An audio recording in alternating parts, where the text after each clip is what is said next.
An absolute honor to be here. Yeah, I'm still very green with PropertyRadar. I was brought on to help them go national.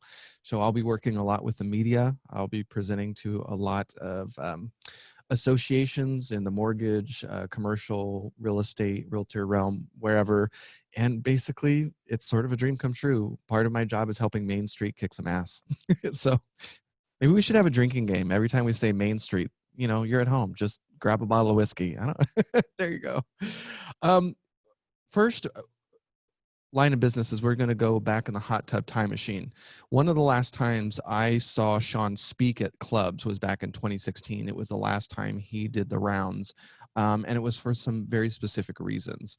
There was three things he was worried about, but as of 2016, it was sort of like there's no reason to talk anymore until one of these three things really take hold. I don't really have anything new to say. So keep in mind the next few, actually quite a few slides are from 2016, but there's a reason why I'm bringing it up. So a lot of what he was talking about was the great inflation of the 1970s, and our economy was really built on the things that had come after the great inflation. Volcker came into play in 1979. It was one of the reasons Carter probably lost the election, and his entire job was to solve the inflation problem. After that, it's really been a debt-driven economy all the way since the 80s. You see the red line, the debt, the gross domestic product consistently going up, and look at it paired with the 30-year conventional mortgage rate consistently going down. Now, but before the 80s, you can see in lockstep all the different kinds of debt type. Debt type. You've got the housing debt, commercial debt, student financial debt, and GDP all in lockstep, which is the red line. A little hard to see. But they were all just, as interest rates were going down, all those were sort of in line. Then we hit the 1990s, the internet boom, Y2K, everybody's making money until they're not. 5 trillion in losses because of the debt boom. We had to figure out some way to save us all from losing lots of money. So what did we do? We doubled down on the concept of cheap debt. We kept lowering rates. And you can see right there, 1990s right in there. So we had the recession, but we kept lowering interest rates. And you can still see, for the most part, GDP and the different kinds of debt were lockstep. So what do we start to see? Housing debt starts to skyrocket. We can all remember 2005. Anybody with a breath could make money in real estate. Everybody stopped cutting hair, waiting tables. Everybody was a professional real estate investor. At the time, Sean was flipping 150 homes. He started to get uncomfortable in 2005 and actually started property foreclosure radar at the time. He appeared on 60 Minutes, was saying this is about to happen. And he was one of the few people outside of my dad warning investors like, this is not going to end well. So we had the housing bubble, 15 trillion in debt, in losses. And you can see right here what's happened after that. We've continued to save ourselves with low interest rates, and look at the different debt. Now, housing debt is the green line, and it's sort of flattened out because of CFPB, Dodd-Frank. We sort of locked down our ability to do as crazy things, but you see student debt, our commercial debt, as well as the government debt just exploding. So 2016, you know, stock market's doing great. Unemployment is low, soaring home values, but, you know, debt is reaching 20 trillion. What do we do? We're facing an everything bubble until something happens. But what happens as we keep lowering interest rates? That when you reach that zero bound, what are the possible outcomes? If you look back in history, you could look at something like the Weimar Republic, Germany from 14 to 23, it was a global leader, and then it faced utter collapse and hyperinflation, which led the way to Hitler and World War II. You're talking about trying to put it in some kind of sense, a loaf of bread going from 13 Pfennig to 1 trillion marks. If you just, you know, just to make things simple, can you imagine a loaf of bread going from 13 cents to $1 trillion? That's the kind of damage that was done. So as the United States continues the low interest rate, is that our future? Probably not. That's where he landed. We're a little bit more like Japan. Japan, by the time they were facing what they had to deal with, there was global implications. We were much more a global economy at that point. They were making everything from TVs to cars, and the world didn't want them to go through that same process. So the United States, very similar. We're the world's reserve currency, at least for now. We've got the largest military. We've got the largest store of gold.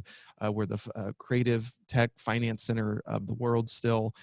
It's unlikely the world will allow us to face that kind of damage like the Weimar Republic.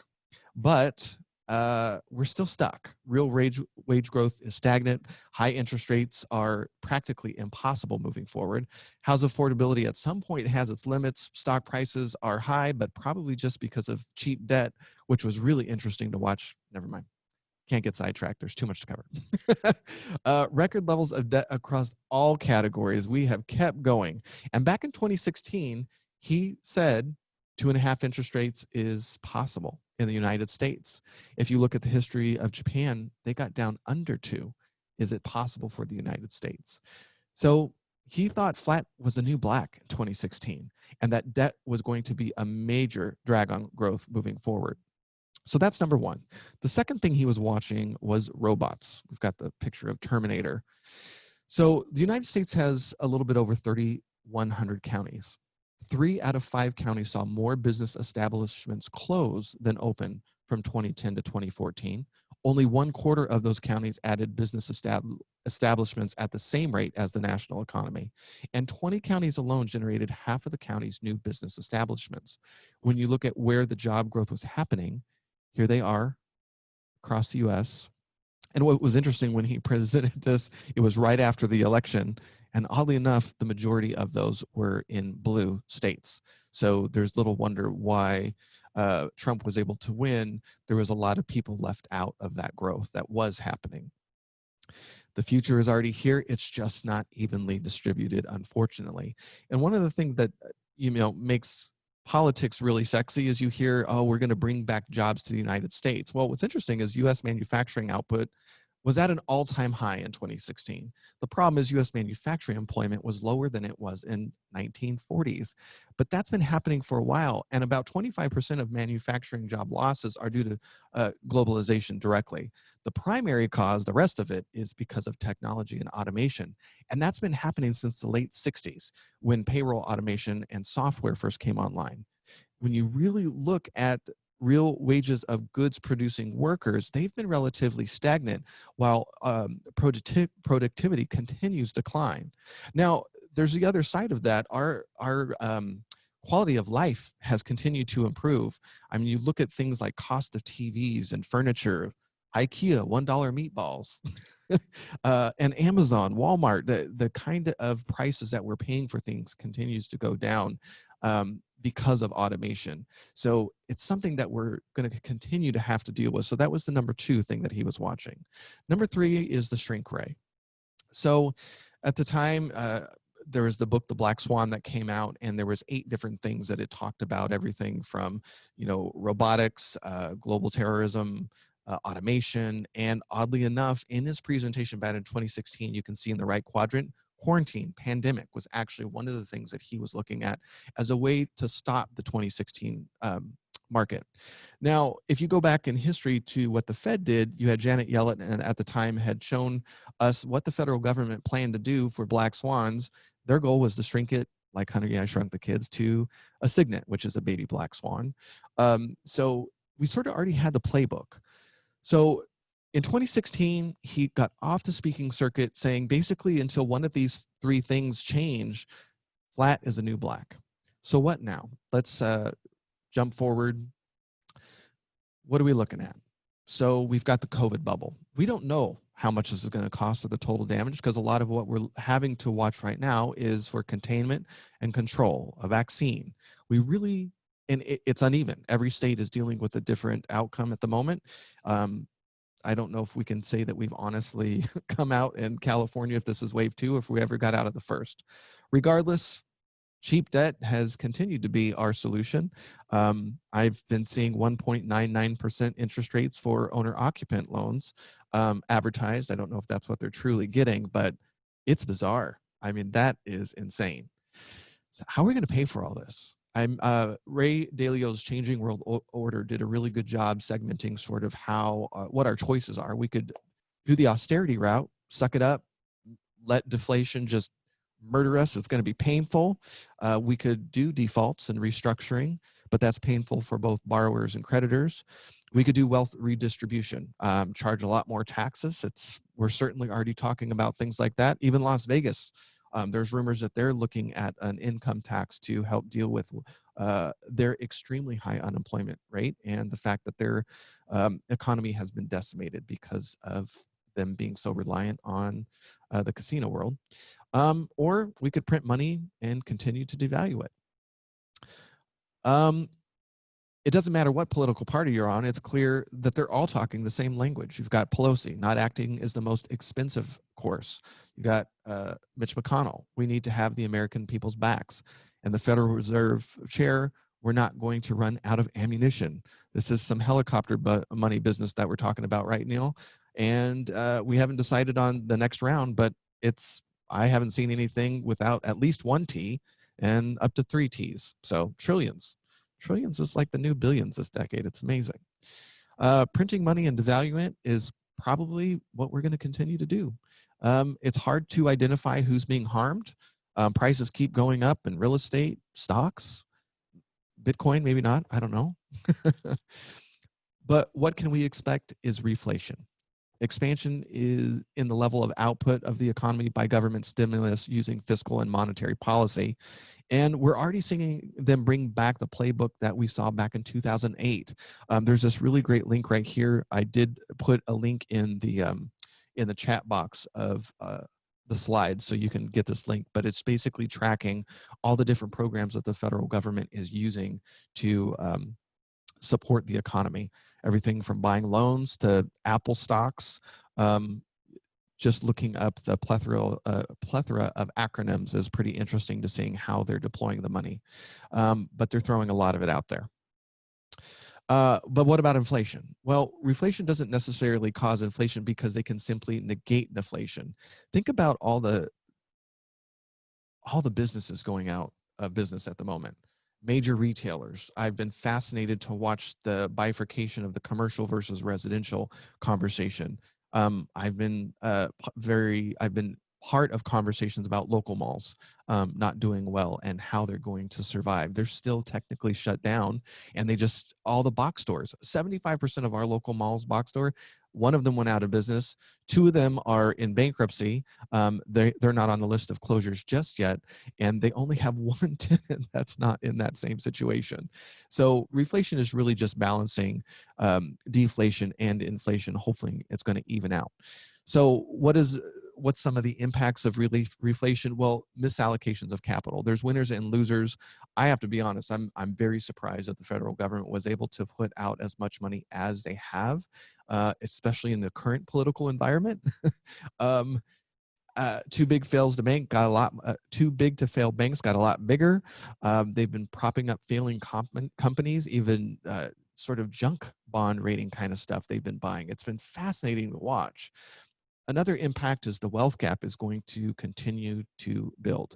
40% of U.S. households earning less than $40,000 a year lost their jobs in March. So if you have money, chances are you're going to find a way to make money. But if you don't have money, it's a pretty scary time. But what does that really mean for real estate? There's this great video of, this is Austin Powers in this particular scene. You've got this guy at the end of the room and the steamroller is going incredibly slow. Luckily for us, real estate for the most part has a little bit more of a timeline. It's not as a liquid asset as Bitcoin or the stock market. So we've got some time to adjust.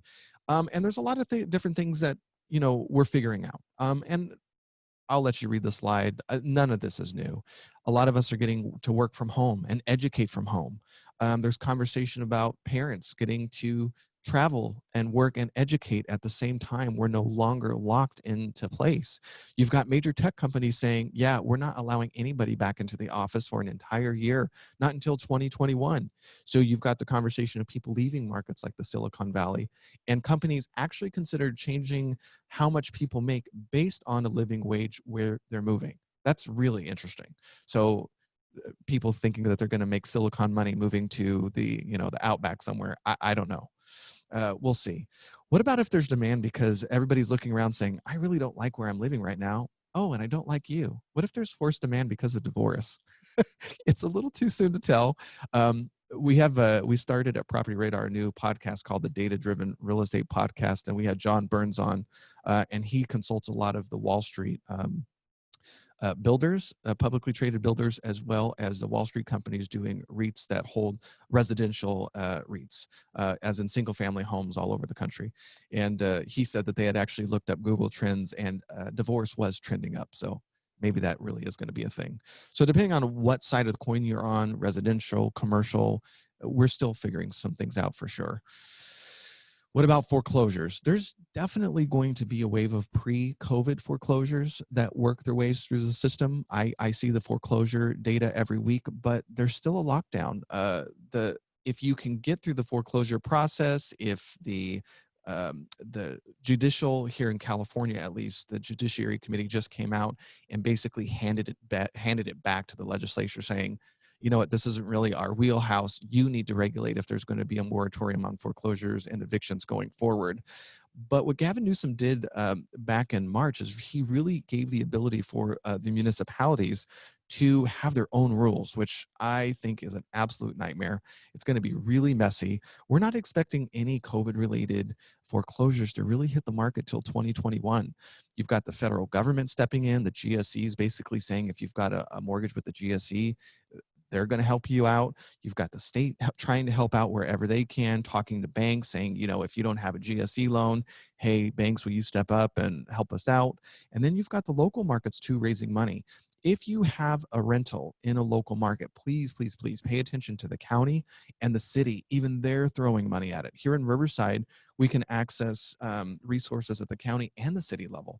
Our local United Way had specifically money set aside. They had a random donor show up with like $3 to $4 million specifically for tenants behind on their mortgage. I don't know how you're handling this with your tenant, but I'm not burying my tenants. I had one tenant ask for help. I immediately cut her rent, knowing that I never wanted to bury her. She would never make it out. She'd never be able to pay me back that money. So please, please, please make sure that you're tying into the local markets to see what you can find. Life is going to continue to go on. Death, disease, drugs, divorce, denial. We've got people retiring, downsizing, people get sick, people get married, they get divorced. All the things that we know in real estate are going to continue to happen. In 2020, these same three things are something that we have to consider, and they're still moving forward.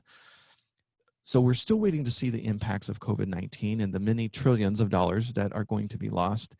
And then maybe we're setting ourselves up for a sovereign debt bubble. The biggest thing to consider about COVID-19 is this is a worldwide pandemic. I think it's a good thing because, we still have the dollar of value because everybody else is facing the same thing. Going forward, maybe it's something that we have to consider. Can we have a black swan, a new one on top of this? Absolutely. I don't know if you follow international politics. I do. I watch way too much YouTube, and the algorithm sends me scary stuff, and I don't always know if it's legitimate news. But China, Iran, Saudi Arabia, Israel, some stuff going on the global scale that the American media just doesn't pick up on. I definitely said it scares me that there is a possibility of some other things on top of a very crazy political market right now that makes me nervous. There's a book called The Gray Rhino. I bought it. It's sitting on my desk to read, by Michelle Walker, basically saying, forget black swans. We knew all these top 10 things on the right could always be potential. We just aren't prepared for them. So infectious disease has been something that we've known about as a possibility for a really long time. We just haven't decided to make a priority. So there's a lot of things. Let's get more into the more practical side of this. As a real estate investor, there's always opportunity. It's just about the hustle. The rest of tonight, it's really going to be spent dedicated to the data, drilling into the opportunity. And the goal is just to keep in mind, you know what, do those deals, get out there, take some risk. But you'll notice in this picture, the guy's got a rope. He's got a safety. Don't let it all hang out and put yourself in danger of making bad mistakes, multiple exit strategies. Just be smart.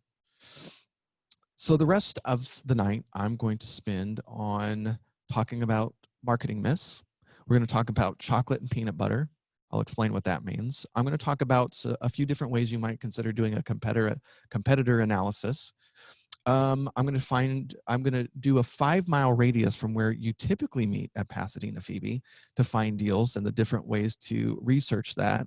And it's all going to be, I'm going to do that using public records. Public records are free. They're public. They're not always easy to find. I just going to be using PropertyRadar to do this. The link that I'm sharing on the screen, but I've also put in the chat, you're going to be able to download all these slides. There's over 130. And you're also going to be able to get access to the quick lists. If you happen to be a PropertyRadar subscribers, if you click them, everything that I've built, including the 5-mile radius, will automatically populate, and you can start playing and adding and subtracting fields as you want. And if you want to play and you're not a subscriber, sign up for a free 3-day trial, and you can do the same thing. But also ask me questions there, because Sean also sees it. So if you have a really nerdy question about a very specific data field, he's a little bit more prepared to answer that. So let's talk about some myths about marketing.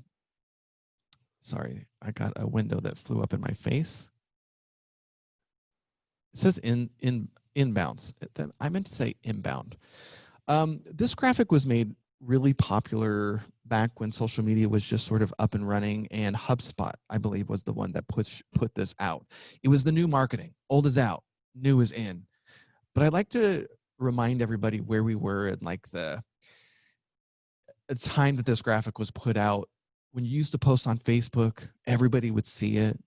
Everybody would like it. You were amazing. You were on a soapbox, and everybody heard you was amazing. And you know, direct mail was expensive. So was TV. So was radio. And the thought that I could send out a press release and the news would pick it up. It's just everything was changing, and technology was definitely leading the charge. SEO was a growing trend, and it was about a game of how to show up on, it was all about a two-way street with a customer. It wasn't just you pushing out information anymore, really driven by social media.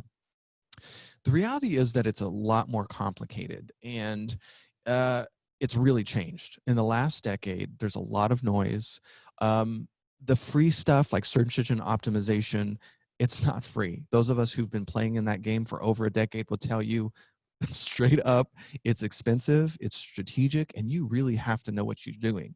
So this is a really great chart sort of showing like a hyper-local direct marketing approach, with the bottom left being sort of that inbound low, like we're producing on Twitter and YouTube, but it's so crowded and noisy now, it's really hard to compete in that space.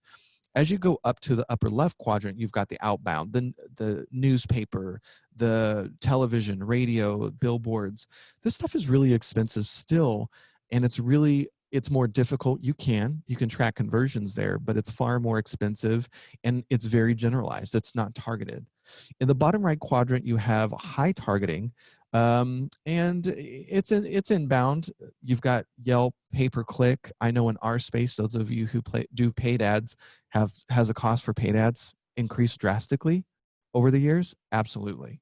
And the whole Zillow and Yelp thing, some of you are rolling your eyes because you know how difficult that space is and how sort of on the borderline shady it is. So, and in the top right, you have this outbound where it's highly targeted. This is not a general farm that you're mailing everybody. It's text messaging. It's targeted Facebook ads based on an audience. Same with Google. It's door knocking. It's phone calls. It's just changed. And some of the things that we used to think were dated 10 years ago is coming back, because it's really about breaking through the noise. And it's only going to get noisier. Here we are, COVID, election season. If you don't have the right signals, it's scary.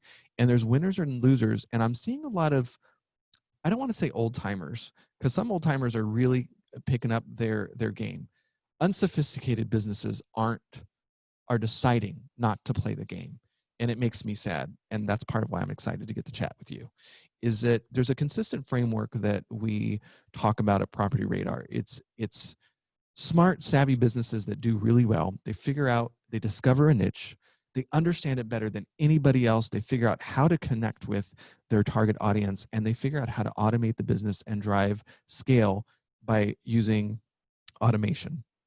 It starts with being able to slice and dice hyper-local markets, and it's about getting really good at cooking with data and criteria. There are so many different ways to do this business. I think it's why I like it. You can sort of find yourself in the business. Christine and I talked yesterday about me growing up in the flipping business, feeling like I had to be this amazing flipper when I discovered I really like being a landlord. But when it comes to finding deals, there's so many different strategies that it's just great. So I saw this at a New York Times article, and I laughed because this is my childhood. It's growing back. It's driving around with my dad in the back of a 1980s car with the Thomas Guide in the back, and his facts of the list of houses he had to go prepare for an auction or something. Luckily, it's gotten a heck of a lot easier, and data, it allows you not to be blindfolded. And not data like this. I'm not talking about huge Excel lists, because that's not easy to see. We're going to dig into some cool stuff and some maps and charts today that hopefully will make things very clear. So there's a lot of data out there, but I want to remind everybody it's about the chocolate. So we talk about chocolate versus peanut butter at Property Radar, and chocolate's what you bring to the business. Once at the Norris Group, I often did what I call the investor roadmap for investors. I asked you, are you an introvert or an extrovert? How much money, time, and experience you have, and what's your background? If you answer the first 4 questions and you told me a little bit about yourself, I could back you into this list. Different buying channels that would really excite you. If you were an introvert with no time, money, or experience, and you came up to me, you're like, I want to flip houses in 2020. I'd be like, you're not going to really have that much fun, because I'm going to start talking about door knocking and but I could take you down the pathway of setting up websites and search engine optimization, or tackling ADUs and finding deals, because you're an engineering type and you could really slice and dice lots and data and figure out what works. There's a way to do it, but I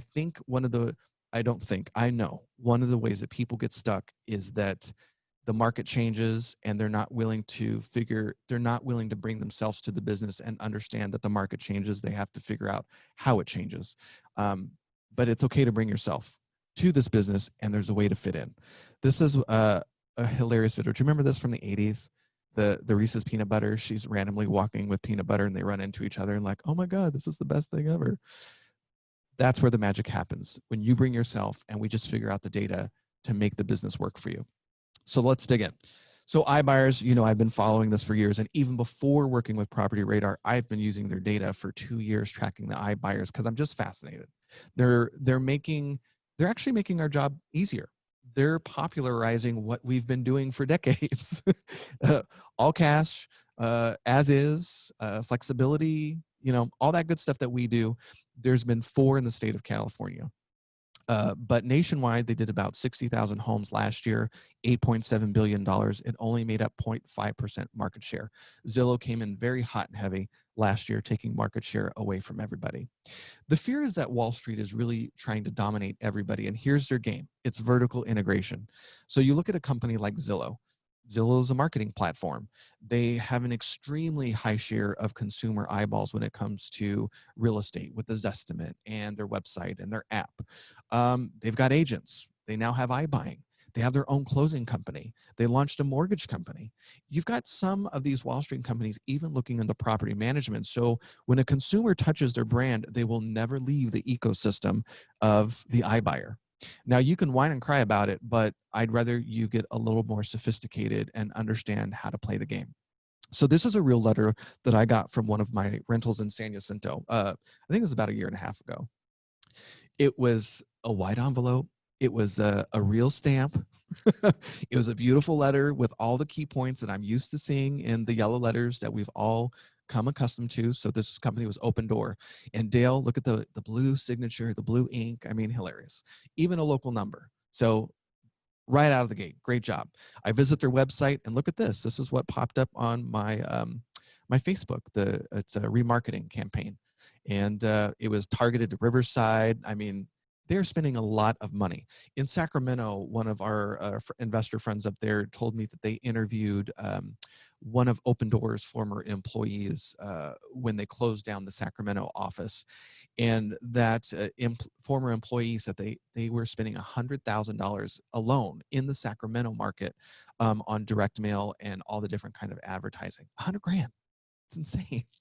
So how did I end up on their list? It's because I fit their buy box. Now, when you hear the national media talk about a buy box, I want you to be really careful. It's not enough to even go down to the county level. I'm going to show you county level. But Open Door, if I look at all the things that they've purchased all the way up until the end of 2019, it was for the most part in Riverside County, where my property was located, single family, some condos, but these were the averages across the board. So 3.2, this property that I own is 1,600 square foot. It's a 3.2 with a den, and yep, everything makes sense. Okay, sounds great. All four, by the way, were in the Inland Empire. Not all four are throughout Southern California. This is where they're buying mainly, because I know some of you, although you're in Pasadena, tuning in. I met somebody from Boston tuning in today. This is where they're buying. These are the top 10 markets. And this is the volume of the properties purchased and sold, because I'm that nerd. And there you go, San Jacinto. That's where I was at, and it was Open Door. Now, when I look at a map of where they're buying over the last 365 days, this is just a map of Southern California. They are buying down in Southern California, but LA, not really. The volume just really isn't there quite as much. So here's that same map, way lower. Redfin has been the most aggressive. OfferPad has really, they're almost completely out of the market at this point. They had a partnership, I think it was with Redfin, and I don't know what happened, but they've been a lot more conservative. They were one of the iBuyers that were doing some serious rehabs, especially in LA. They were doing a beautiful job. I don't know why they decided to pull back, but they did. Here's the volume. This is where they've been buying. You'll notice that Pasadena and Glendale were not really high on the list of what they were targeting. They are. I decided to zoom in, and on that link on the website that I sent you, what I did is I built all the iBuyers all over the state of California, so you can zoom in wherever you want in California and see what they're buying where. But there was only 4 that they purchased over the last 365 days in the Pasadena area, like a 5-mile radius from where you typically meet in the hotel. They were all condos. It was fascinating. But I do want to show you a little bit of what they're doing. So this one was actually in Pasadena. This was a condo, a 3.2, 1,600 square feet. They bought it last September for $423,000. They sold it in April for $520,000. Now, the thing with iBuyers, you don't necessarily know the discount that they got because they do it as a form of a credit on the other side. But from the data that everybody I've seen, it's 7 to 12% discount. They're buying at really tight margins because remember vertical integration. They're not necessarily trying to kill it on the buy sell because they're getting pieces of the entire transaction across the entire everything from closings to realtor commissions, all that stuff. They're trying to lock up everything. If you notice in this rehab, they didn't replace the floors.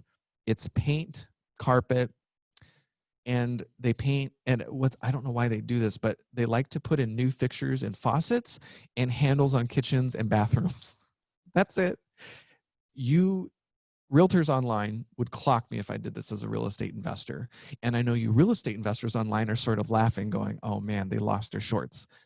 I guarantee you they did on this one. They held it for that long in an HOA. Are you kidding me? They would have had to have a huge discount to make that work, and I just don't think they did. Let me go a little bit further out because I want you to see another one that's a little bit out. This was in the South Bay. This was actually a single family, and this is a price journey that they did this year. They held it a little bit less, but again, look, they bought it for $546. Assume a 10% discount, but they sold it in June. It's been a pretty hot market at that price point, but look at the rehab. It's like they went to IKEA and they're like, what's on sale? Let's go really close. Let's get our meatballs and go down to the exit counter and see. They have this really weird tin tile backsplash. It looks terrible. It really did. And I called the agent on this one just to verify that they were the ones that rehabbed it, and they did. So I'm just not impressed. And I can tell you right out of the gate why they're not selling quickly is because they're just not competitive with some of the investors that are doing a really nice job. So when it comes to LA County overall, I do have ways that you can leverage iBuyers in some markets. And the way to do it is find out what they're buying. Go after the stuff that they're not going to buy because there's situations, either people situations, like maybe it's a hoarder house or it's a probate or something that they're not going to take down because they want the easy ones. They don't want to deal with people. They don't have the bandwidth for that. Dejunk it and wholesale it to them. I had some investors that were very devastated when they pulled out of the market quickly when COVID-19 first happened, and they're very happy that they're back because they overpay for things. I have investors that are trying to time very complicated 1031 exchanges and saving a lot of money because they could use one exchange account by exiting multiple properties, and they're leveraging the iBuyers to make it happen. So this is LA County wide. This is just sort of an average so you can see, but there are ways to leverage iBuyers in your business. So let's look at this same sort of 5-mile radius and see over the last 365 days what the flippers are doing. Where are they at? What are they buying? Who are they? So the FHA, I forgot to ask Christina, the FHA limit is like 700 grand in the Pasadena market, right? In the LA market? Is that the price point? Is it higher? I'm sorry, I'm putting you on the spot. You're on mute. You can tell me later. I don't know. I You can't don't know? answer that. I don't know. Okay. Sorry. Okay. Not familiar with FHA limits, and I don't buy condos. Okay. Well, these aren't all condos. And I specifically started to focus on a single family residence because forget condos. I don't know too many investors who really like condos. The holding costs are ugly and too many problems with getting financing. But I wanted to see sort of where these flippers were buying in the market. It's pretty spread out. And oh, by the way, this is a heat map on PropertyRadar. It allows me to sort of see where they're buying. So you can see they're typically staying under the $1 million mark for the most part. Yeah, this is the $1 million to $2 million. You see some up here, but there's fewer than down here in South Pass. And then right off the freeway, you do have some up here, but again, it's in that lower price point. Isn't that nice to see? Here's what they're buying. 1,500 square feet, 3.2, average value, $900,000, so under that $1 million mark. You can see a little bit more about the price range right there. Square footage, oops, didn't mean to do that. And then the property type. So the majority, 75%, are definitely focused on the single family. So the map's moving forward. I just decided to really focus on the single family. So how do you leverage flippers in your business? Well, you want to know who the players are. If you're new and you're trying to enter a market, there's a way that you can find out exactly what they're doing. On the Data Driven Real Estate podcast this week, I interview a guy named Eric B. He runs a company called realestatefunnelsystems.com. He used to work for the fortune builder, Than Merrill, running a lot of their marketing, and now he helps real estate investors all over the country sort of do their marketing campaigns. He has an appraiser background, and he's got the funniest story. 2 years he showed up at Trustee Sales, and what he would do, he would show up once a week on the weekend for fun, and he would follow them all the way to the very end. He'd find out who bought them, how they rehabbed them, what they sold for, and then he would go back and backwards engineer if he was right on his numbers. He was such a nerd. He never pulled the trigger in 2 years, but it did attract an investor who said, "You're doing all this work? Here's the money. Go to the sales," because he was such a geek. But this is a great way. If you're brand new to the business, find out who's in the market, what they're doing, what they're buying, how they're rehabbing. It's a really great way to do it. Or the word wholesaler. I'm waiting so everybody can hear the word and roll their eyes. Because right now, wholesaler is a really dirty word. You show up at the clubs and you're like, I want to be a wholesaler. That's code for you don't know what you're doing. You don't know who you are, what you bring to the business.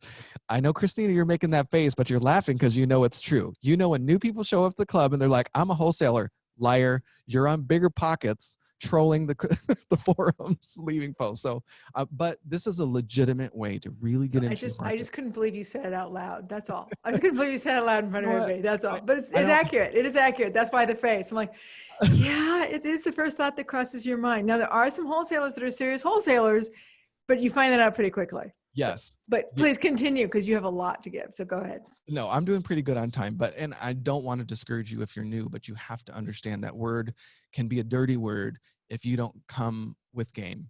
And the game is, can you find deals? That's your number one job as a wholesaler. So if you don't really know your market and you start talking and you open your mouth, and you're going to sound stupid if you don't know. So please, please, please do your homework. Don't say you're a wholesaler unless you're legitimately a wholesaler.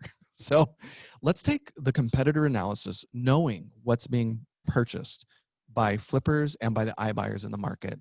And let's leave out the iBuyers in Pasadena in this 5-mile radius, because I don't want to focus on condos, but I did want to show you, because in some markets, they're very busy, like in the Inland Empire, and they are a competitor setting comps. And I have to decide, am I going to leverage them or am I going to compete against them? If I'm going to compete against them, am I going to work around them on opposite ends of the spectrum of stuff that they don't want? Or if I'm going to compete in the same space, I just have to realize I'm up against them. They're sending mailers. They've got way more money than I do for paid ads. So I just have to understand them. So let's say your chocolate is you're extroverted, you're willing to hustle, you're great with people, you got a sales background. We just have to plug in the data. And let's say we're going to drive for dollars, and I'm wanting to find owner occupied where they have 50% more in equity. And I want to focus again on that 2-bedroom sort of concept. So I went into PropertyRadar just for fun, digging into public records. So in that 5-mile radius that we pulled, there's around 86,000 single family homes in that 5-mile radius. I backed it down by the square footage. So 26,000 of those homes are in this footprint. 19,000 roughly 3 to 4 bedrooms. I want 2 bathrooms. Hopefully for you flipper nerds who really know the area, hopefully you're seeing some little opportunity here and there. Like if I show you that there's 3 to 4 bedrooms, 19,000, and there's 15,000, that's 4,000 properties with 1 bathroom. What would it mean if you were really good at reconfiguring? So I'm hoping, as I'm this is why I dissected it this way, so you can start seeing the opportunity. So because Public Records has mortgage data, which is awesome, I only want to look at people that have 50% more in equity, down to 11,000. Okay, let's go down to owner occupied, 10,000. I only want to talk to people, let's go back a little bit more into demographics, that are 65 or older. Why would I want to only talk to people 65 or older? Well, people as they age tend to be net sellers of real estate. They start to downsize, they start to move to be closer to kids, and maybe they'd be a little bit more willing not to want to go through the journey of rehabbing a home for sale, and they would sell as is. They don't have to make a killing. They just want to get out of town. So by doing that, I've whittled my list down to 3,300. Now, an amateur might stop at the owner occupied. Think about the owner occupied to the 65 plus as for, let's put our marketing hat on real quick. If I had to send a mailer to the owner occupied and do a general list, that's, let's just say it cost me $1 between the printing, the paper, the mailer, the postage, all that. I'm paying $1 just to make it easy. That's a $10,000 fee for a cost for 1 mailer. Where if I whittled it down and got a little bit more specific, I could do that mailer 3 times to a much more targeted list, which is a lot more fun. Just for fun, I just wanted to see, in this case, I wanted to back it down under the $900,000 mark. And I got 1,700. I was going for the owner occupied. I got rid of the 65 plus, and I just wanted to see what would happen if I really got rid of the really expensive stuff. And it took me down to 1,700. So that's helpful. So if I added 65 on top of that, it's even smaller, which is great. So by the way, maybe right now is not a good time to door knock. Driving for dollars means that you're, driving up, you're taking pictures, figuring out maybe how I'm going to communicate. What's really nice about public records, especially with sites like PropertyRadar, is that they have emails and phone numbers. Just be really sensitive, be a good neighbor. Some people are really scared and taking COVID-19 really seriously. So maybe don't door knock right now, but luckily there's other ways to get in front of people. So maybe some other niches thinking about the same owner occupied list. Maybe you're really good at construction. So what I decided to do is I wanted to look at buildings that were over 100 years old. There's 110. Maybe I only wanted to talk to people that owned outright, free and clear. There's 371.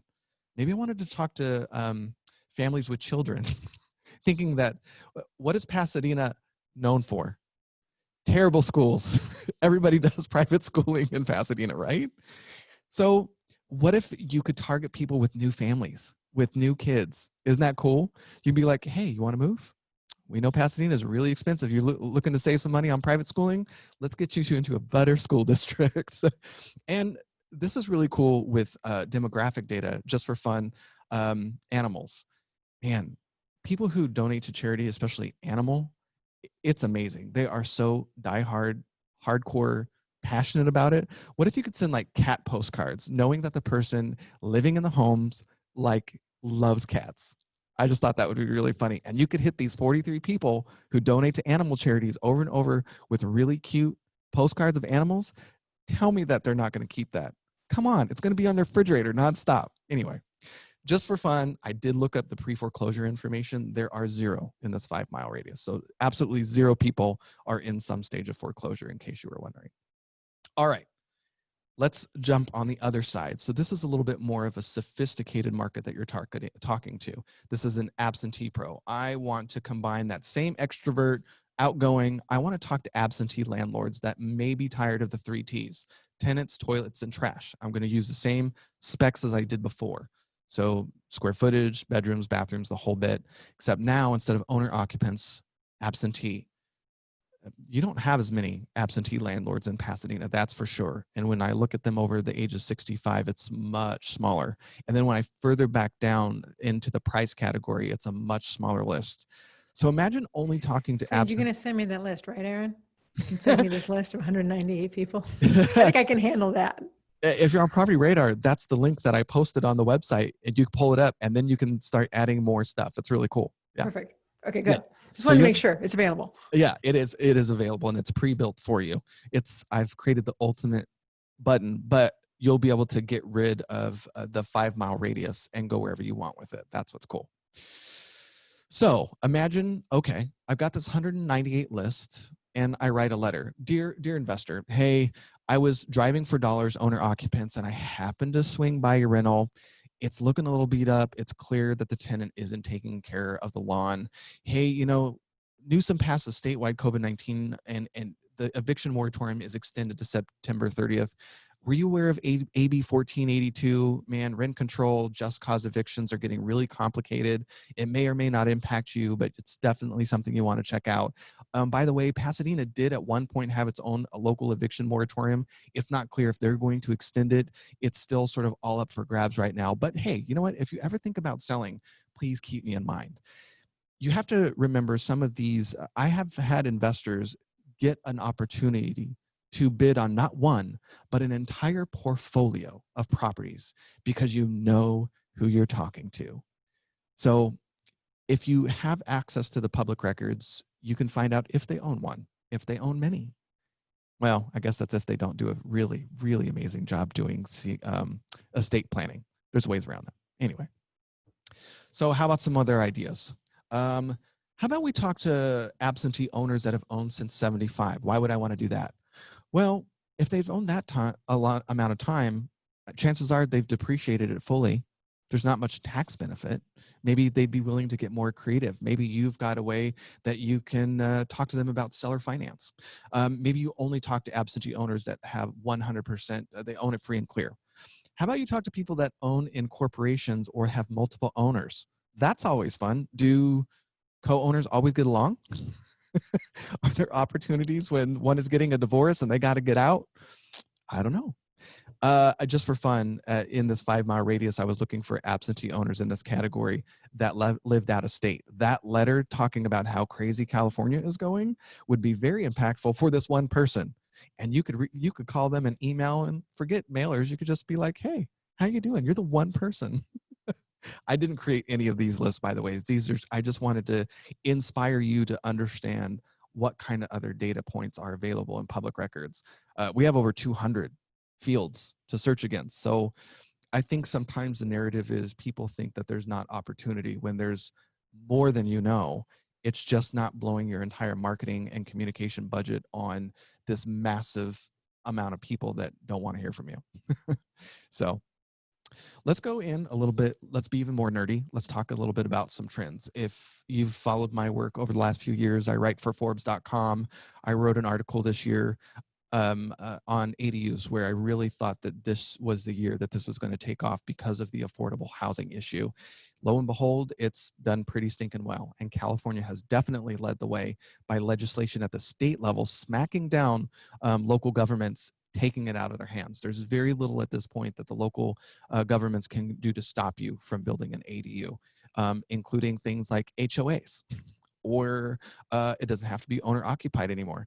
That was fun. I showed up at my HOA for one of my rentals, and I'm like, I'm not going to do this, but I just want you to know I could convert my garage into a JADU, and there's very little you can do about it. The look on their face, to die for.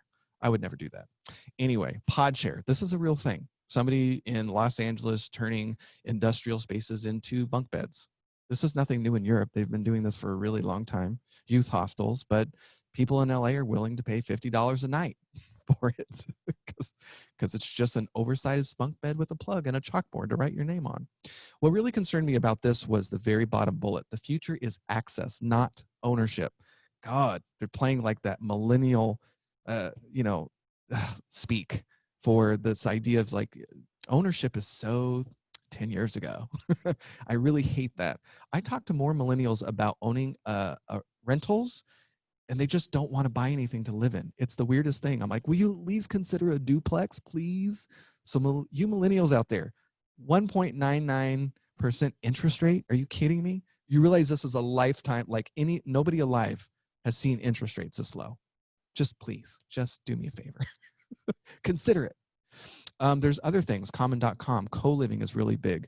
I've been talking about this for a while now as a backup to vacation rentals, knowing that the affordability issue here in California is going to continue to be a problem. Now, COVID-19, I know a few investors in this space. One in particular lives in Riverside. She's been doing it for over a decade. Hasn't had an issue, but her target market is very specific. She goes after graduate students, not so impacted by COVID-19. I was at the Apartment Owners Association earlier this year at an event, and I was cracking up because there was a co-living company there that specialized in creatives, as in like YouTubers. So one of their marketing ploys was they had like a green screen wall. So it was clearly set up for, plug and play, get in front of the camera and, creators. I don't know if that's a really good target market for, I was a former actor, so I can tell you it's a rough life, not a lot of money. Not sure if that's a target market I would want to. But if you're not familiar with the co-living concept, it's being professionalized, and Wall Street is getting into the space. This is a real space in San Francisco where it's $1,600 per room per month, and it includes rent, utilities, cleaning, Wi-Fi. The idea is one cost gives you absolutely everything. You don't have to worry about splitting bills with your fellow roommates. It's just that easy. And what's really interesting is they're selling a lifestyle, not shelter. So there are some co-living companies that do things like buy toiletries, olive oil, put together town hall coffee meetings with a local politician. It's really interesting to watch.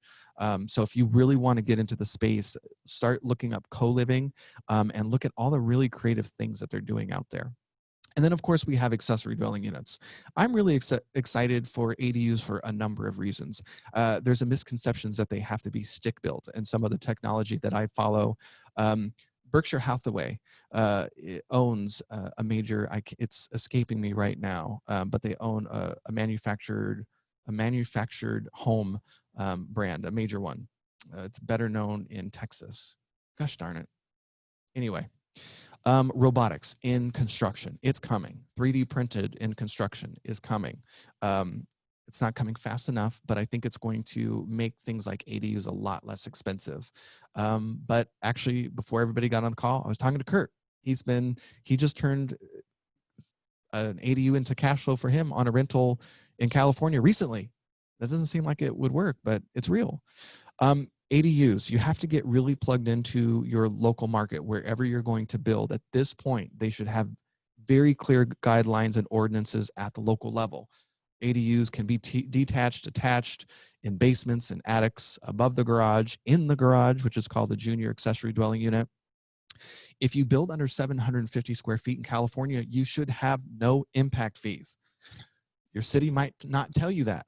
It's really good to know because that could save you a lot of money. And by law, you should be able to go up to 1,200 square feet. So Deed restrictions, out the door. HOA rules, void. NIMBYs, don't have a word to say. I am on the housing task force here in the city of Riverside, and it's driving me bonkers because they just updated the RENA numbers, the regional housing numbers, affordable housing numbers that the city has to reach. They did it statewide. We have to build something like 18,000 affordable units in the next 5 years, something ridiculous. And we keep, this is the city the manager, the mayor, everybody having to do with housing, even at the county level, is on this meeting. I'm like, guys, ADUs, why are we even fighting about this? The NIMBYs are out now. These are talk to absentee owners. I pulled up PropertyRadar and I showed them, this is how many lots are over 10,000 square feet in Riverside. This is how many are absentee owners. And here's how many are out of the county. You're not talking to them. They're not getting your newsletters. They're not watching anything that you're doing. And if you contact them and say, hey, would you consider doing this? We really need these and this is a possibility, and then guide them how you want them to do it. Oh, it was thousands, by the way. It was 2,500 non-owner occupants outside of the county of Riverside. That's amazing. I mean, you don't have to have 10,000 square feet to build an ADU. I call this my HUH method. Just be careful. There still are some ways that local governments can stop you, and it's going to be around health and safety, utilities, as in look overhead if there's a power line. It depends on your utility if they're going to let you to do it, because they're going to be able to say it's a hazard. And then historical and environmental areas. So other examples might be the sewer capacity, water capacity. There are things that can get in your way. I would hate to see anybody buy something just making the assumption that you absolutely by right can build an ADU, and you might run into some problems. So let's go back to public records and talk about how to find that. So in Pasadena, that 5-mile radius we've been talking about, I want to find, so maybe you're just really good at building, you can figure out how to build these things for, on average statewide, they're saying that it's costing $150,000 to get one of these out the door. Maybe you can figure out building that way less. Let's look for lots that are over 7,000 square feet. I want to look for one-story properties where the property is under 2,500 square feet. So in that 5-mile radius, we'll use the same numbers. And here, I've built this list for you as well. Let's add one more layer of data. And maybe you'll ask why. I only want to talk to people that purchased the property between 2009 and 2011. Why would I want to do that? Are they not sitting on a massive amount of equity? Massive. And maybe I've created a relationship with a local contractor where I just want to pay for my marketing. I could have a conversation with them having the ADU in my back pocket. And if they don't want to do it, maybe I can get in the way of listings or referrals to contractors. I don't know. I'm always trying to find ways to pay for my marketing. So maybe you can help them out in other ways. But people in California specifically who bought in 2009 to 2011, especially in Pasadena, you are sitting on a ton of cash.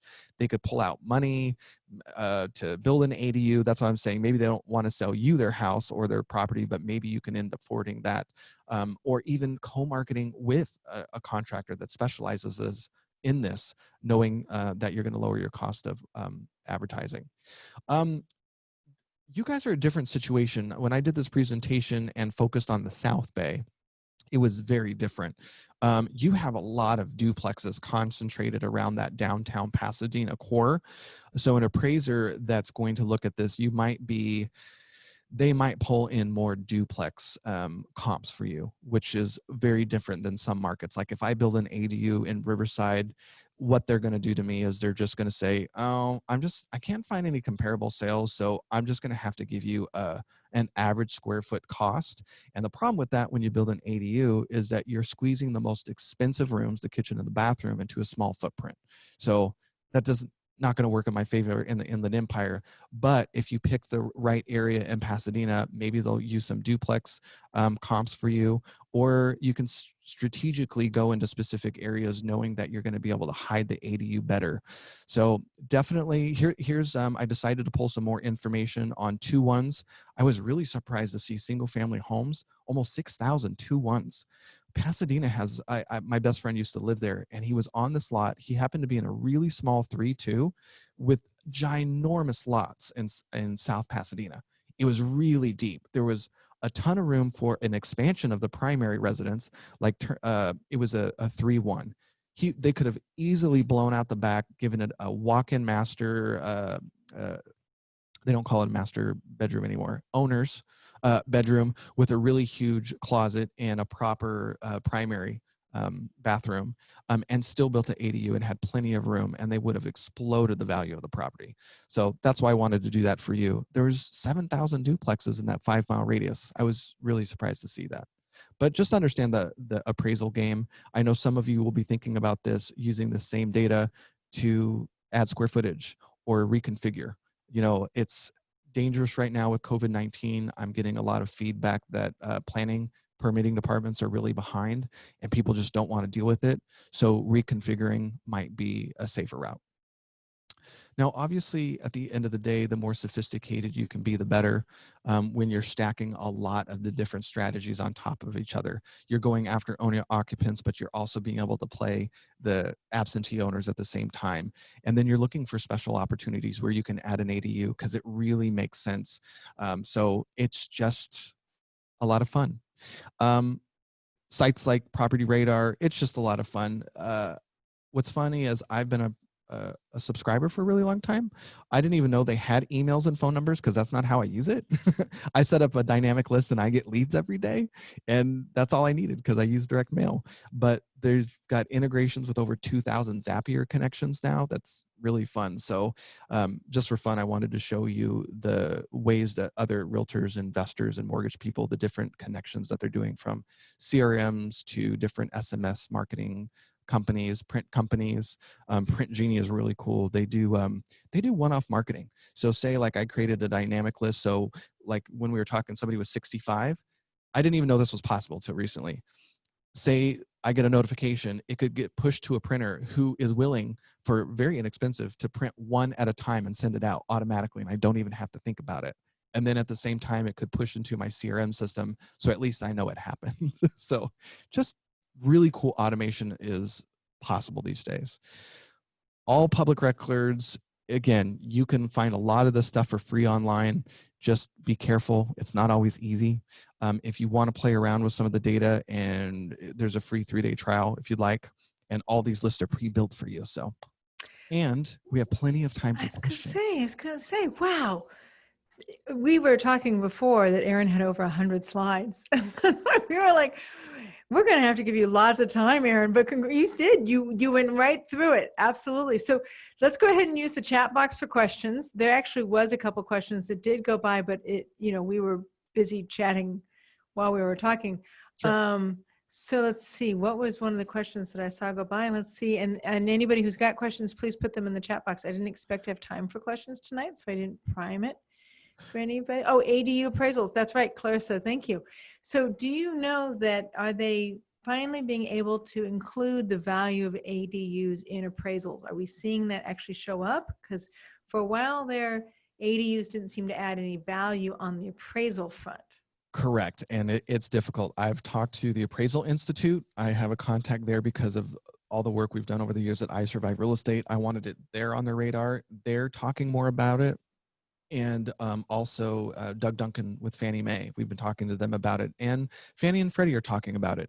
I think they're going to have to. The affordable housing issue is just too important.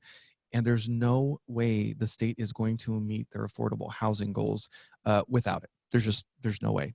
You cannot build from the ground up, especially if you have to create new tracts of dirt affordably in California. There's just politically no way, and they know it.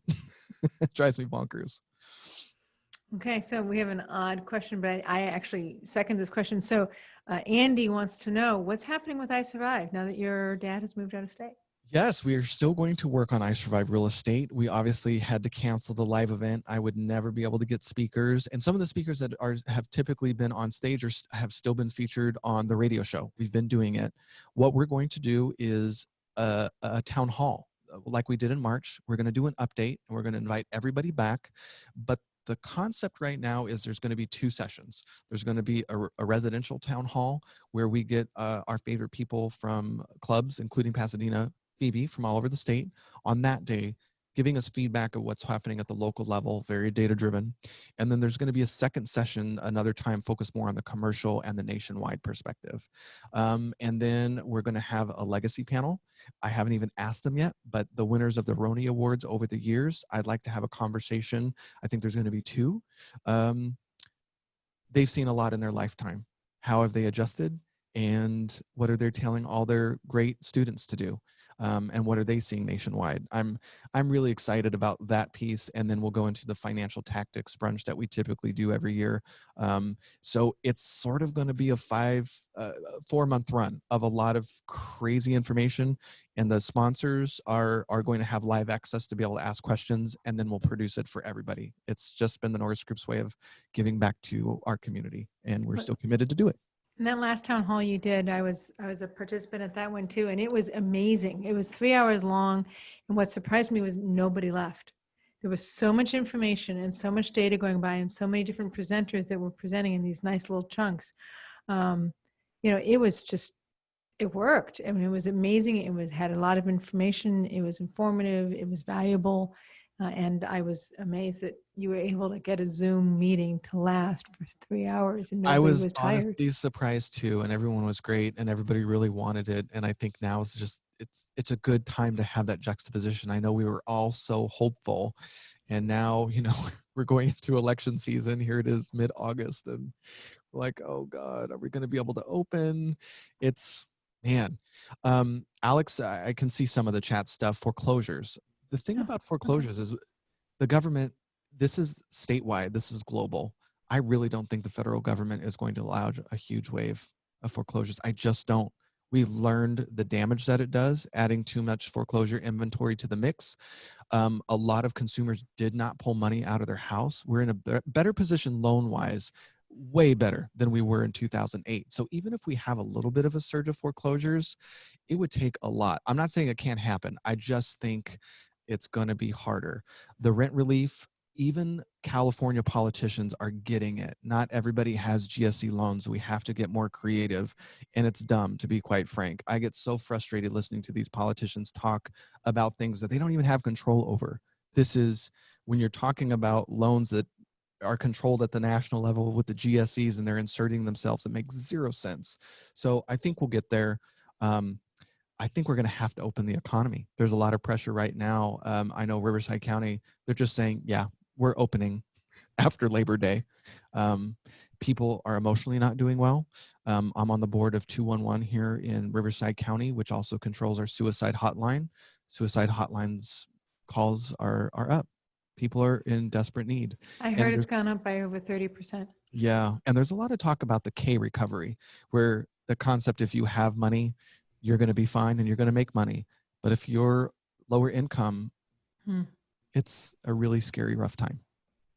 Do you have any insight on the, I know there's rent relief or, eviction moratoriums, but for landlords that have people who are not paying their rents, I've heard that foreclosures have been stopped, but I had also heard that had expired. I'm not sure if that's the case or not, but any thought about what could be done for those? I think it was last week, the Judiciary Committee was the one that initiated the block on moratorium of foreclosures and evictions. They basically said the courthouses weren't going to participate.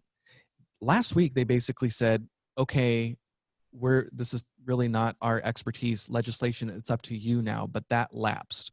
Not a lot of people are talking about that, but if you haven't been processing foreclosure or eviction paperwork, you're just starting now. So I think there's going to be more regulation at the federal, state, and local. We've already seen it come from every party and the Fed that they're going to throw helicopter money at this. So if you're a real estate investor and you haven't applied for EIDL loans or the small business, I know it's frustrating. Position yourself. I know if you're with a big bank like Chase or Wells Fargo, you're just not one of their big fries that they're going to help. But if you're with a local community bank, get in there, get signed up. There's no excuses. Plug into your local 211, call 211, whatever county your rentals are in, and see what's available. Housing is always the #1 call for 211. If you're not familiar with 211, it's a health and human services hotline that has a database of all the government and nonprofits in your vicinity that can help with a need. So if your tenant calls, they're not only going to try to help you with potentially rent, they're going to have a conversation with you about food stamps and other resources at the local level. So I know it's frustrating. It's just, don't give up. Start plugging into the local level. Look at local banks. There are resources out there, and I think more is going to come for sure. So Aaron, I'm going to ask this question because I'm not seeing anything in the chat. I don't think I'm hijacking anybody. So what I know that this is just an opinion at this point, but I consider you somebody who kind of stays with the research. So I personally think we're going to see 3, shutdowns. We've seen 2 now here in Southern California effectively, and I think we're going to see a 3rd. I know the medical field keeps talking about it. When the next flu season hits, we're going to see another round of COVID and another round of shutdown. My primary focus has been on small businesses closing, because my thought is 50, some say 49%, some say 53% of all employees are working for small businesses, and 95% of small businesses are people who have 10 employees or less. Yeah. So we're talking about a large selection, a large swath of our employees, our workers, who are going to be affected by this. They are not working for large companies that have large savings accounts that have the capacity to stay open through a triple shutdown. Yeah. So what are some of your thoughts on the shape and the unrolling of this? If we do have a triple shutdown, do you think we're going to have it? And how do you think it's going to unroll economically and on the job front? I'm definitely watching the talks on vaccines. I'm really, having been in New York during 9/11, and watching firsthand America come together under a president who wasn't popular at the time, I can't tell you how moving that was, and it really changed my life. I really thought COVID-19 was going to be this generation's 9/11, and I have been sorely disappointed. So the best I can do is look at the caseload, which has been politicized. I'm watching the vaccine conversation. You've got a lot of anti-vaxxers too. A lot of people are really scared. They don't want to be first in line. And this presidential election is really, and this is me personally, it scares me. It's just so tumultuous. I know you guys on Facebook, you post something and it's just, no matter what you say, it's just terrible. It's just terrible. So I'm not feeling very hopeful, and I'm a very hopeful person. The small businesses, I don't know what they're going to do. I do like seeing the local resources. It's the chain of command has just been really set up. So here in Riverside, our local 211 is also handling a small business fund for people under the 5 employee range. It's just, you have to dig in and find it. So I know some investors that got multiple idle loans. It's just really educating yourself what's out there and getting organized. But you are correct. It's the small business. We are going to see a huge wave, because those are the ones who aren't paying attention and aren't savvy enough, and they're just dying because they're not paying attention. One of the best things that we can do is plug in and learn those resources and spread the word. If people are struggling and you're not in that emotional space, just really try to help people. It's just find out what's available. That's the best thing we can do. Okay. So somebody asked a question about whether you think it's a good time to pull out equity in properties for future deals. What are your thoughts there? And that is such a personal thing. I know for me, I have that ability, and I don't think I'm going to. I think this is me personally. I'm very conservative. I'm 43. I just don't want to screw up what I've been able to create the last decade. So I'm going to absolutely refi everything and improve my cash flow. If this was 10 years ago, maybe I would. I'd be a little bit more aggressive going into things that I thought were going to be really good. Now, let's talk real quick about the asset classes. I mean, residential is doing great, and commercial is just like, what the hell? You've got small businesses going under, you have restaurants closing, you've got the concept of, triple closures, people not going to be able to reopen. Get creative. Look at hotels. Real estate investors, now may be the time, because of the affordable housing conversation. You might get some sweet, interesting deals and cities willing to rezone.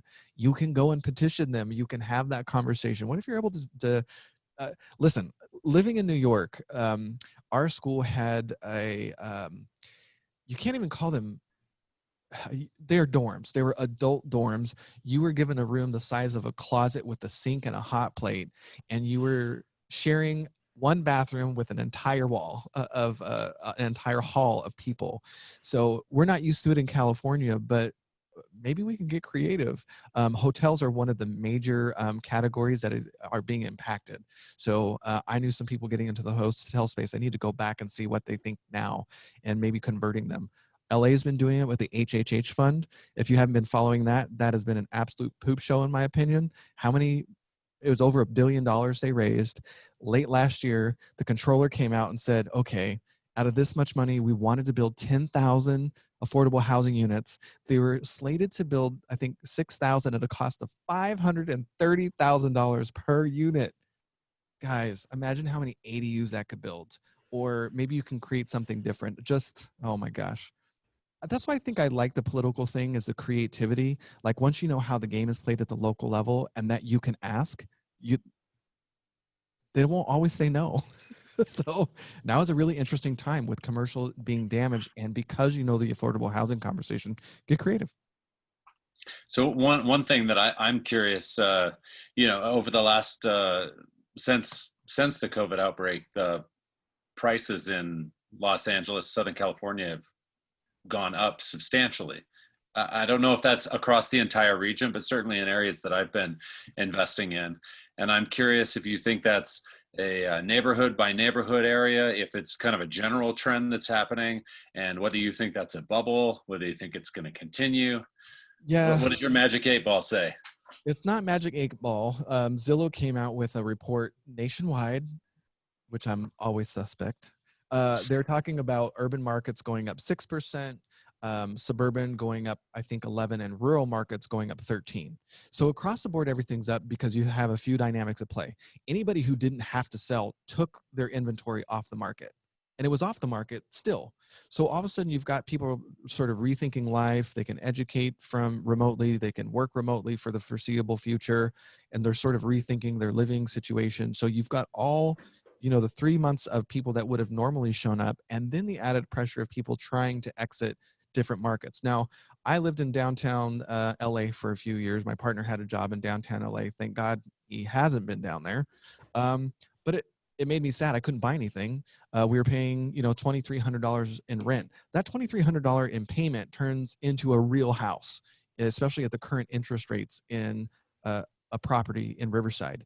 Even if my work, if he was still living in LA, said, you know what, you can work from home for, 3 days out of the week, would he make the decision to finally own in Riverside because he knew he only had to make that ugly drive twice a week? Absolutely. So I think there is winners and losers along county lines for sure. So one of the questions we have is suggestion of, is this compression really going to be more like a dead cat bounce? Because we haven't really seen the fallout yet. It does make me uncomfortable. I'm not going to lie. Very sophisticated investors telling me how much more they're getting from what they expected always makes me nervous, because it's just like, get it while it's good, but like now is not the time to be like, you know what? I need to build a $2 million property right now, something that's going to take me 2 years. 2 years. That's not something personally I would do. I would, even before COVID-19, a lot of the investors that were doing those really high end, they would buy a 2-1 and turn it into a 4-3 crazy beautiful San Diego, Pasadena property. They were winding that down anyway. Things were just getting a little bit too tight. It just was getting uncomfortable. So they had already made the transition. Now, I think most of the sophistication is just going to the easy stuff, making sure that they're getting in and out pretty quickly, not taking it for granted, enjoying it while it's good, but not thinking that it's always going to be there. Mm-hmm. Makes sense. Oh, Andy brings up a great point. I think there's a conversation to be had about price range too. Okay, I go think for if it. you're under that FHA limit, that's always been hot. Appraisals are definitely having an issue. I'm beginning to think that appraisers are being told by the banks to use non-existent low comps. So, because if you can, I'll put it this way. I know a friend that sold her property where the husband had been smoking in it for 17 years. They cleaned the carpets, but they had 3 full price offers in one weekend in Murrieta, California. If you have 3 full price offers in that kind of as is condition, those are comps. So I can fight an appraiser on that.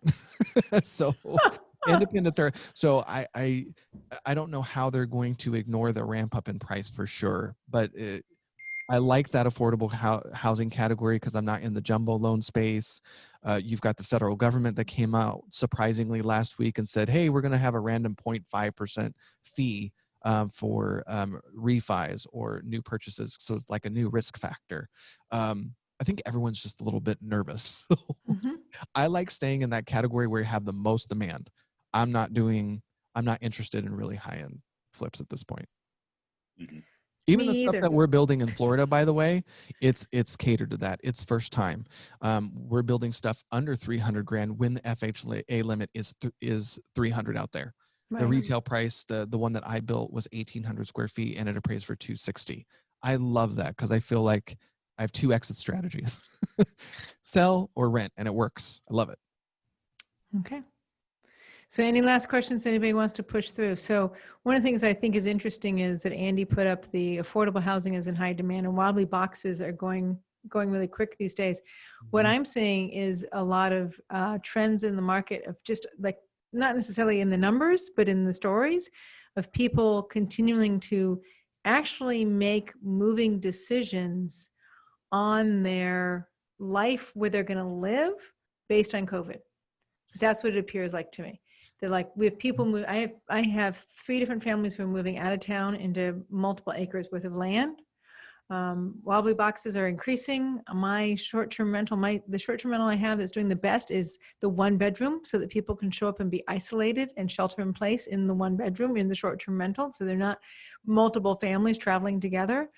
I really find it interesting that I think that markets really are, I would have thought COVID being a temporary effect, a year or 2 at best. We're not going to move because of COVID, but we've been here for 20 years. So, we're old stodgy people now, I think is what it counts as. But I am seeing people and markets actively respond to COVID in that way. Yeah, they're really, and the longer they get a chance to live this new lifestyle, nationwide, across the board, collectively, there was a word, the great, oh gosh, I forget the term that somebody used. It was pretty brilliant. It's like we're getting to reimagine what life can be. Many businesses that are being able to follow productivity, if it doesn't change, think about how much money you get to save if you don't have to have a huge commercial space. Maybe just it can wind it down, make it more flexible, have a boardroom, a training room if you need it. But it really, the longer this goes on and the more people get used to this, the more likely it is to stick. Yeah, absolutely. So think about in 2005 and 2006 when the downturn happened and construction, real estate was like the number 3 driver in the economy, and that just stopped. A lot of those people had to move on to other pastures because there was no work in construction, so they moved out of the state. If you planted roots somewhere for 5 years and you rebuilt your entire life, what's the chance you're going to come back when construction picks up in California? So I think the longer people get to marinate in this new reality, it's going to stick. Well, I'm seeing companies, I think, Aaron, was it something I watched that you presented that talked about there's a whole series of companies that are saying they're going to release their office spaces and they're going to go much more virtual ongoingly. And there are other larger companies, including I think Google, who are saying, no, we're absolutely continuing to look at having the office campus, and we want to support that. So I'm not seeing a trend yet in companies actually choosing one way or the other as far as like pure numbers. Yeah, it's going to be very interesting to watch. I'm an extrovert. The thought of working from home is just devastating to me. So I'm an essential worker, y'all. I'm parked here at the Norris Group every day, and I have been since the start of this thing. So I bet you are. yeah, I bet you are. I would not enjoy that.